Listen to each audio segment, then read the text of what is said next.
नमस्कार, मैं हूं रमेश भट्ट। आप देख रहे हैं देवभूमि डायलॉग और देवभूमि डायलॉग में आज हमारे बहुत ही खास मेहमान उत्तराखंड की आन बान और शान पवनदीप राजन सीधे हमारे साथ चंपावत से जुड़ रहे हैं, जिन्होंने देश ही नहीं दुनिया में देवभूमि उत्तराखंड का परचम फहराया है और पहाड़ की संस्कृति को वो देश दुनिया तक पहुंचाने में कामयाब रहे हैं। उनका लोहा हर किसी ने माना है, इंडियन आइडल के गुरुओं ने भी माना है और देश के जितने भी बड़े संगीतकार हैं वो ये मानते हैं कि पवनदीप राजन पे भगवान की विशेष कृपा है। और खुद आज 8 महीने बाद वो अपनी मातृभूमि देवभूमि उत्तराखंड में लौटे हैं और सीधे चंपावत से हमारे साथ जुड़ रहे हैं। बहुत बहुत स्वागत है पवनदीप राजन आपका देवभूमि डायलॉग में, और बहुत अच्छा लग रहा है आपको देखकर, आपसे बात करते हुए।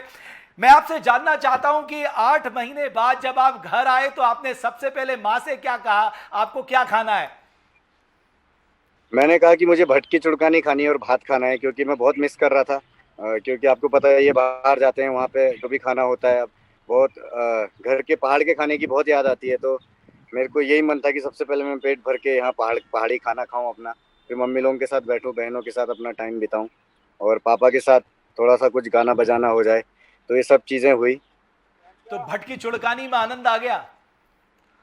बहुत ज़्यादा, बहुत ज़्यादा। वो तो एकदम एक सुपरहिट भटकी चुड़कानी, एक जैसे बहुत सुपरहिट गाना होता है उसी तरह से भटकी चुड़कानी हमारे पहाड़ की बहुत सुपरहिट चीज़ है। तो बहुत स्वादिष्ट और कमाल, बहुत मज़ा आ गया, पुराने दिन याद आ गए। अच्छा, दिन में तो आपने भटकी चुड़कानी भात खाया, शाम को क्या बनवाया? जी, शाम को मम्मी ने पूरी बनाई थी और सब्जी बनाई थी, दही थी घर पे बनी हुई, और घी और भात, बिल्कुल पहाड़ी खाना जिस तरह से हमारे घर में होता है। आपने अपने साथियों को भी खिलाया कि उत्तराखंड का खान पान दुनिया में ऐसा खान पान कहीं नहीं है? जी जी बिल्कुल, पूरी सर जो बॉम्बे से आए थे हमारे साथ में उनको पूरा पहाड़ी कल्चर से दिखाया, छलिया नृत्य करवाया यहाँ पे। अच्छा। और अच्छा पवन, एक चीज मैं पवनदीप आपसे जानना चाहता हूँ।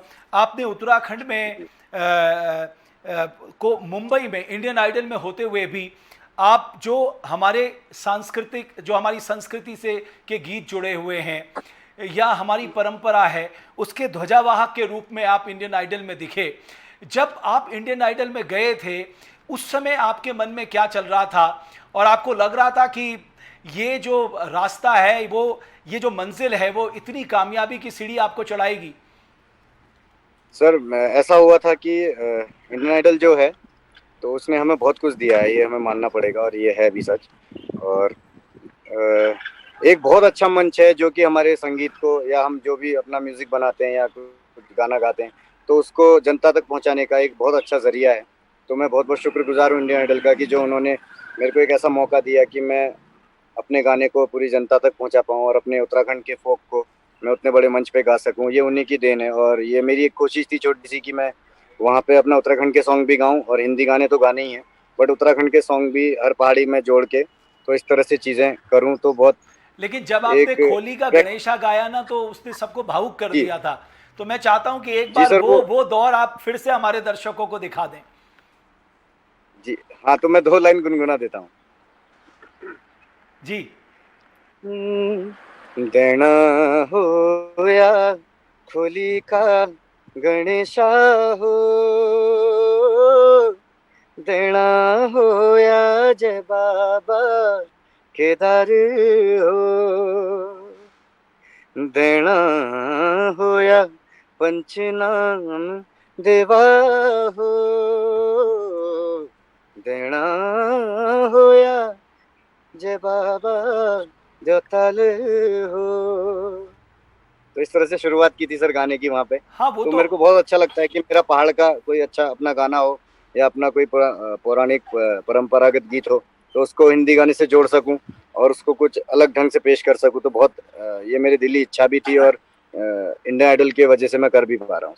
आपको लगता है कि आपने कई युवाओं को एक दिशा दिखाई है जो इस क्षेत्र में आना चाहते हैं या संगीत के क्षेत्र में अच्छा कर रहे हैं, तो आपको देख के उनको एक प्रेरणा मिलती है कि देखिए पवनदीप राजन ने मेहनत की, वो इंडियन आइडल में गए, जो 7 कंटेस्टेंट हैं उसमें वो सबसे दमदार भूमिका में है, तो उनको भी लगता है कि नहीं हमारे लिए भी एक मौका होगा आने वाले समय में? जी सर। तो सर मेरा ये मानना है कि मैंने एक प्रयास किया बस कि मेरे को कुछ करना है और मैंने मेहनत करी और प्रैक्टिस वगैरह किया थोड़ा सा। और ये तो बस आप लोगों का आशीर्वाद है, सब जनता का प्यार होता है जो हमें आगे लेके जाता है। हम तो एक म्यूजिशियन है बस, गाना सुना सकते हैं और गा सकते हैं, इतना ही काम होता है। और बाकी जनता का काम होता है कि वो उसको कैसे सराहते हैं। और मैं सभी से यही कहना चाहूँगा कि जो दिमाग में आपने सोच लिया है कि आपको ये चीज़ करनी है, तो वो बिल्कुल एकदम दिल से सोचिए और दिल से उसके बारे में पूरी मेहनत कीजिए।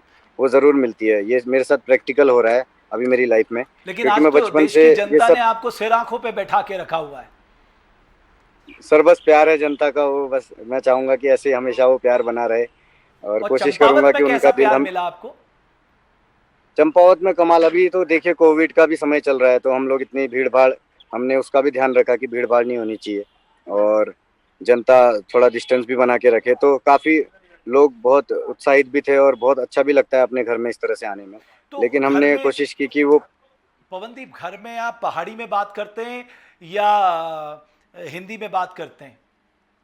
सर देखिए पहाड़ी हमारी जगह की अलग अलग है, पिथौरागढ़ से आते हैं उनकी अलग पहाड़ी है, चंपावत की अलग है। घर में हमारे पिथौरागढ़ वाली पहाड़ी चलती है और चंपावत हम रहते हैं यहाँ पे, हमारी कुमाऊँ नहीं चलती है। तो अलग अलग पहाड़ियाँ हैं, तो सब मैं कोशिश करता हूँ अच्छे से बोलने की। नहीं, लेकिन मैं अगर आपसे पूछूं, जब तुम 8 महीने बाद अपन घर आछा, इजल सबुए पहली तुम जी। उसे के को? कस रहे बोल रहे थे और पहले तो मम्मी ने कुछ बोला नहीं, वो रोई बहुत ज्यादा। अच्छा। दूसरा, मम्मी एकदम निशब्द थी, वो बहुत रोई पहले तो, बहुत अच्छा, ज्यादा। वो शायद खुशी के आंसू हैं। जी बिल्कुल बिल्कुल, इतने महीनों बाद मैं आया, फोन पे ही बात होती है और कभी कभी फोन पे भी नहीं होती है क्योंकि शूट की वजह से। तो इतने दिनों बाद घर आया तो घर पे रह के बहुत ही ज्यादा अच्छा लगा, बहुत कमाल लगा। और यहाँ की आबो हवा, यहाँ का खान पान, यहाँ के लोग, यहाँ की संस्कृति, यहाँ का फोक, यहाँ का ये सब कुछ आपको लगता है पवनदीप राजन, ये सबसे अलग है साहब, दुनिया में सबसे अलग है? आपने भी ये मुंबई जाके महसूस किया होगा कि देवभूमि उत्तराखंड सबसे अलग है। बिल्कुल सर, यहाँ पे एक रहने का अपना, हम लोग यहाँ बचपन से रह रहे हैं पहाड़ों में। पहले तो मुंबई जाते ही पहाड़ों की बहुत याद आती है क्योंकि यहाँ का वातावरण ऐसा है, इतनी ठंड होती है और बिल्कुल गर्मी का तो सवाल ही नहीं है। अभी भी बहुत अच्छे हवा चल रही है यहाँ पे। तो अपना पहाड़ हमेशा से, अब बचपन से यहीं पैदा हुए, यहीं रह रहे हैं, तो घर तो अपना यही है पहाड़। तो बहुत अच्छा लगता है कि हमेशा यहाँ पे आएँ। और मुंबई बस एक काम है, वो अपनी माया नगरी है, वो म्यूजिक की नगरी है।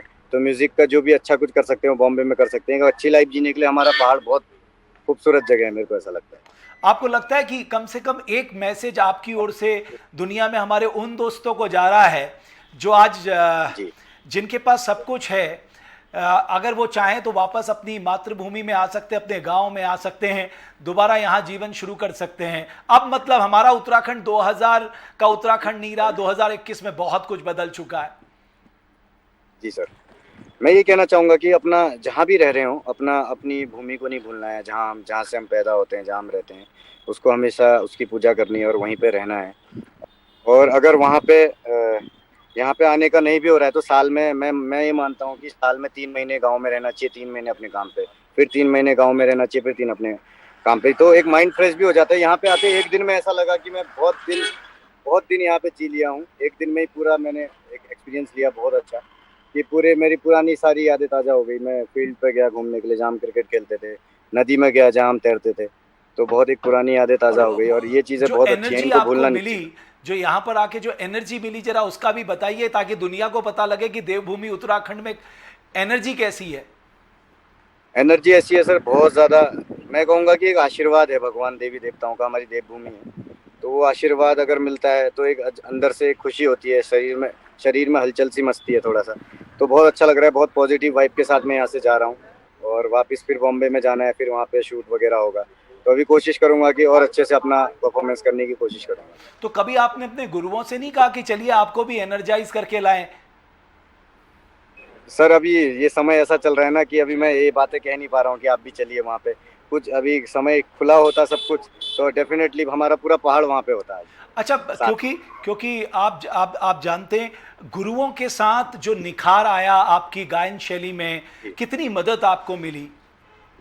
बिल्कुल सर, हम लोग यहाँ से गाते हैं, जो हम एक घर से प्रैक्टिस, एक अंदाजन प्रैक्टिस करके ले जाते हैं कि हम कैसा करेंगे वहाँ पे। कुछ हमारे गाने होते हैं फिक्स, वो करके ले जाते हैं। फिर वहाँ पे हमें ऐसे कोचेस मिलते हैं, हमारे नीरज सर हैं, मंगल सर हैं, सचिन सर हैं, हमारे कोचेस हैं, हमारे जजेस हैं, एचआर सर हैं, नेहा मैम है, विशाल सर हैं, अनु मलिक जी हैं। ये सारे हमारे कोचेस, हमारे जजेस हमें ग्रूम करते हैं कि ये गाना इस तरह से, क्योंकि उन लोगों ने जिनके गाने हम गाते हैं उन लोगों ने उन्हीं ओरिजिनल सिंगर्स को गवाया है अपने गाने, हम्म। तो उनको ज़्यादा परख रहती है इन चीज़ों की कि किस तरह से गाना होना चाहिए। तो वो लोग बताते हैं, तो सर कोशिश करते हैं कि कुछ बहुत हम उनसे सीख लें, तो थोड़ा बहुत अच्छा हो जाता है बस। लेकिन पवनदीप, जहाँ तक मैं जानता हूँ कि गाना गाना एक बात है, लेकिन इंस्ट्रूमेंट के साथ गाना गाना बहुत आसान काम नहीं होता। लेकिन आपको महारत है, आप कई इंस्ट्रूमेंट बजा लेते हैं, उन इंस्ट्रूमेंट के साथ गा लेते हैं। ये तो ऐसी लगन और निष्ठा है जो शायद मुझे लगता है वो एकलव्य वाली बात हो गई। ये कैसे किया आपने? सर ये बचपन से शौक था मेरा ये, अब मैं ऐसे नहीं कहूँगा, बस कोशिश करता हूँ कि कुछ अगर ऐसा हो पाए तो, अगर गाने के साथ बजाना अगर हो पाए तो कोशिश करने में कोई हर्ज नहीं है, क्योंकि हमें हर चीज़ में अगर कुछ चाह है तो उसके लिए कोशिश करनी चाहिए। बस बहुत चीज, ये चीज़ बहुत आसान भी है और बहुत कठिन भी है। कठिन इसलिए है क्योंकि पहले हम सोचते हैं ये चीज़ करने का तो उसमें बहुत मेहनत लगती है, फिर आसान इसलिए हो जाता है क्योंकि मेहनत करने के बाद जब वो चीज़ हो जाती है तो उसके साथ खुद को ही बहुत मज़ा आता है। खुद बजा के गा रहे हैं या फिर कुछ इंस्ट्रूमेंट पियानो बजाना सीख लिया तो एक अपने दिल को तसल्ली होती है कि चलो कुछ कर रहे हैं, कुछ अच्छा हो रहा है।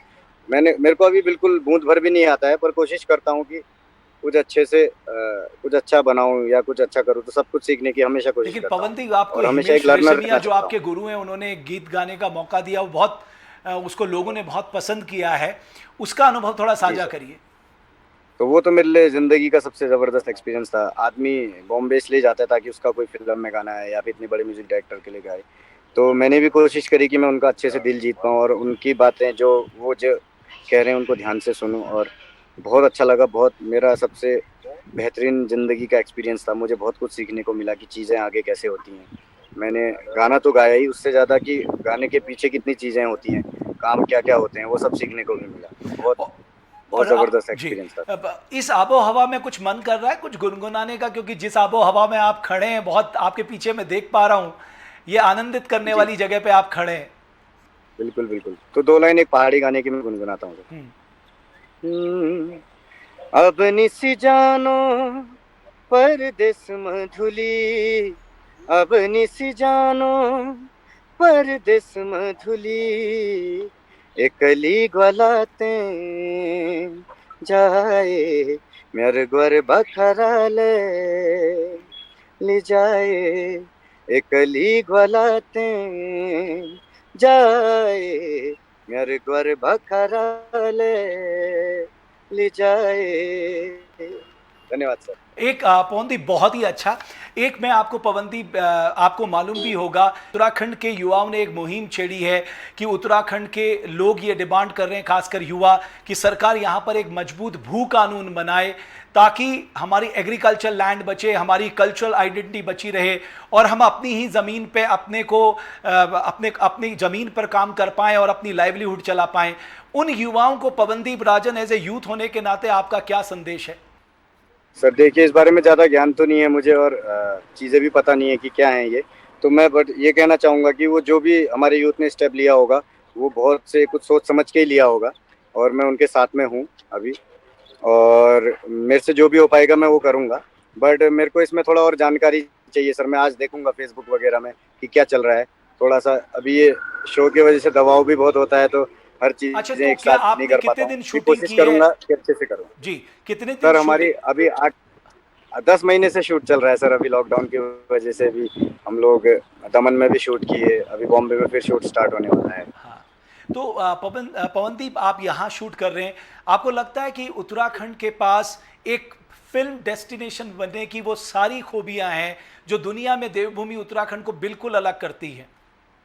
बिल्कुल सर, हमारा उत्तराखंड इतना खूबसूरत है क्योंकि यहाँ पे एक से एक फ़िल्में बन सकती हैं, सब कुछ हो सकता है। और मैं चाहूँगा कि भी जैसे हमारी बॉलीवुड की फ़िल्में हैं, वैसे ही उत्तराखंड की भी कोई फ़िल्म हो और उसी तरह से उसी लेवल पे काम हो और वैसे ही शॉट्स आएँ और वैसे ही गाने हम लोग करें। एक एक सोच है ये सर, अभी देखिए आगे इस पे कैसे हम निखार कर सकते हैं। जी। साथ ही आप जब इंडियन आइडल में गा रहे थे, तो ऐसा कौन सा क्षण था जो आपको लगा कि सबसे आनंदित कर देने वाला क्षण था, और ऐसा कौन सा गीत था जो आपको लगा कि आपकी वो बेस्ट परफॉर्मेंस रही? और जो भी मैंने पहाड़ी गाने गाए वो मेरे लिए सबसे बेस्ट थे, क्योंकि एक अपनी बोली होती है, उसमें आदमी का टंग बहुत साफ होता है क्योंकि बचपन से वही सुना है पहाड़ी। तो उसमें जब भी मैं पहाड़ी कोई गाना गाता हूँ तो मैं बहुत कंफर्टेबल हो जाता हूँ और हिंदी गाने तो हम लोग गाते ही हैं, वो तो पूरे देश के लिए ही हैं। और बट पहाड़ी गाने में मेरे को बहुत आनंद आया, देना हो या तो खास तौर पे मुझे बहुत अच्छा लगा गाने में। तो जब आप अपने गुरुओं को ये गाना सुनाते हैं, वो ऑफ द कैमरा भी आपसे बात करते हैं, इसके बारे में जानने की जी जी कोशिश करते बिल्कुल बिल्कुल, वो बहुत खुश होते हैं, बहुत ज़्यादा खुश होते हैं कि ये क्या चीज़ है। मैं बोलता हूँ कि ये हमारे उत्तराखंड का फोक है, तो उनको पूरी जानकारी देता हूँ इस बारे में कि ये हमारे मंदिरों में गणेश वंदना, गणेश जी के लिए पहले गाया जाता है कि देना हो या कोली का गणेशा हो। तो इस तरह से एक गणेश स्तुति है और बहुत सारे देवी देवताओं के नाम है इसमें, तो ये पारंपरिक गीत है। हैं? ओके। तो बहुत खुश होते हैं, वो कंपोजिशन सुनते हैं उसकी, वो कहते हैं कि इतना खूबसूरत और इतना बढ़िया है। तो सर हमेशा वो उन्होंने हमेशा सराहा ही है पहाड़ी गाने को, बहुत अच्छा और बहुत प्यार मिला। ओके पवनदीप, जब आप ये देखते हैं उत्तराखंड में पलायन, माइग्रेशन बहुत ज़्यादा है, तो आपके मन में क्या आता है? क्योंकि हमारा स्टेट इसलिए भी जाना जाता है, सब लोग कहते हैं उत्तराखंड से बहुत पलायन है। हाँ, पलायन के बारे में ये कहना चाहूँगा सर कि पलायन ठीक है, काम के लिए करता है लोग, लेकिन वही काम उत्तराखंड में हो जाए। और जैसे हम भी अभी बॉम्बे जा रहे हैं, तो पलायन ही का रूप है ये, लेकिन हमें अपना घर और अपनी भूमि को नहीं भूलना चाहिए। जैसे कि मेरे को तो पहाड़ों में रहने का बहुत शौक है, अभी इंडियन आइडल खत्म होते ही मैं छुट्टी लेने वाला हूँ 1 महीने की, और मैं पहाड़ों में रहने वाला हूँ बिल्कुल। और पहाड़ों को नहीं भूलना है और हमेशा अपने घर आना है। और काम करने जाइए, बिल्कुल जाइए, पर अपने घर को मत भूलिए, घर में रहिए और घर आइए, बिल्कुल छुट्टी लेके आइए। और बिल्कुल समय नहीं भी मिल रहा है फिर भी समय निकाल के आइए, क्योंकि ऐसी जगह जिंदगी में फिर कभी ना मिले ऐसा। ये हम बहुत खुश नसीब हैं जो कि हम पहाड़ में पैदा हुए। ओके, पिताजी के साथ जब संगीत की जुगलबंदी होती है तो उस समय क्या माहौल रहता है?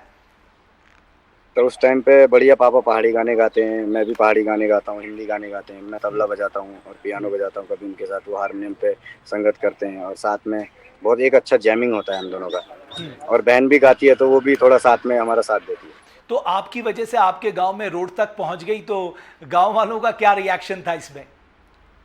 सर मैं ये नहीं कहूँगा कि मेरी वजह से पहुंची है, बस उनका हक है, ये रोड पहुंचना उनका हक है, तो वो उनको मिला है।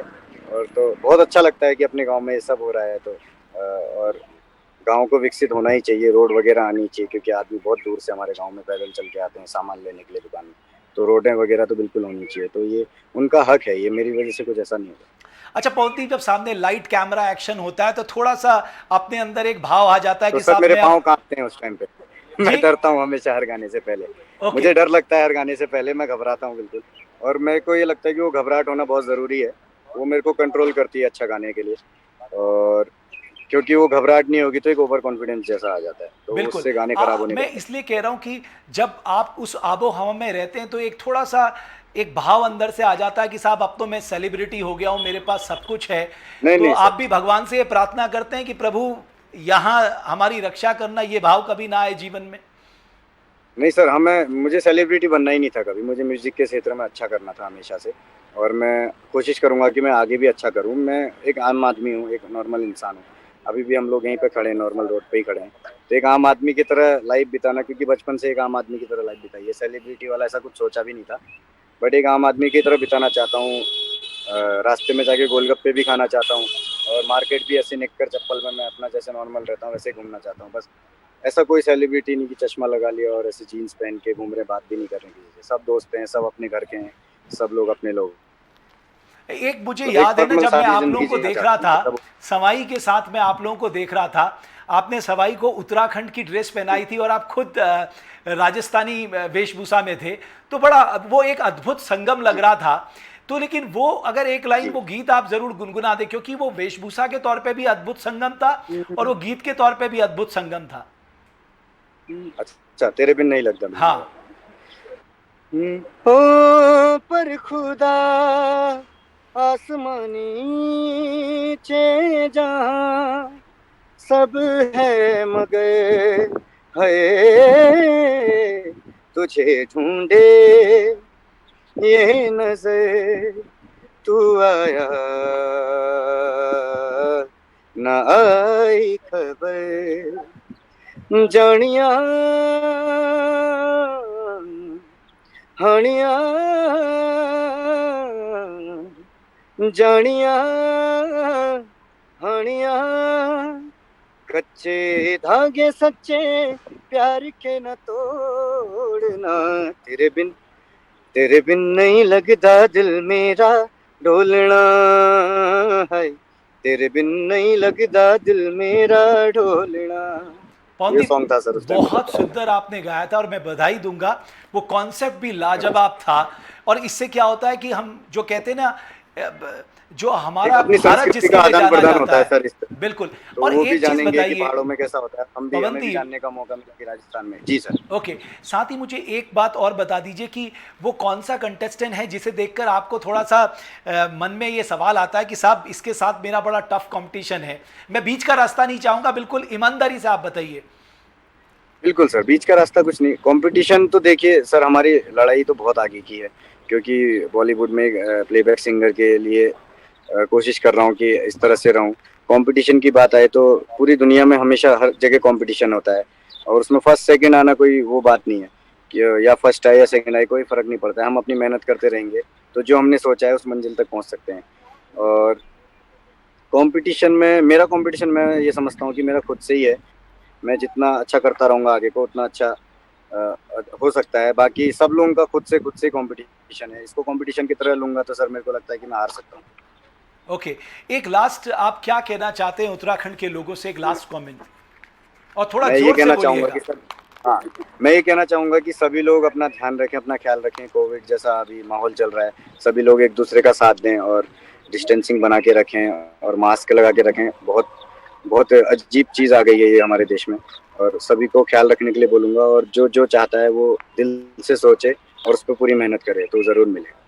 बहुत बहुत धन्यवाद पवनदीप राजन, देवभूमि डायलॉग से जुड़ने के लिए। आप उत्तराखंड की आन बान और शान हैं, और हम उत्तराखंड के 33 कोटि देवताओं से प्रार्थना करते हैं कि आपके जीवन में वो सारे आनंद के क्षण आए और आप कभी अपनी मातृभूमि को ना भूलें, और उत्तराखंड के तौर पे ही आप अपनी पहचान दुनिया में बनाएं। बहुत बहुत धन्यवाद पवनदीप राजन, धन्यवाद। देवभूमि डायलॉग से बात करने के लिए। Thank you so much. धन्यवाद।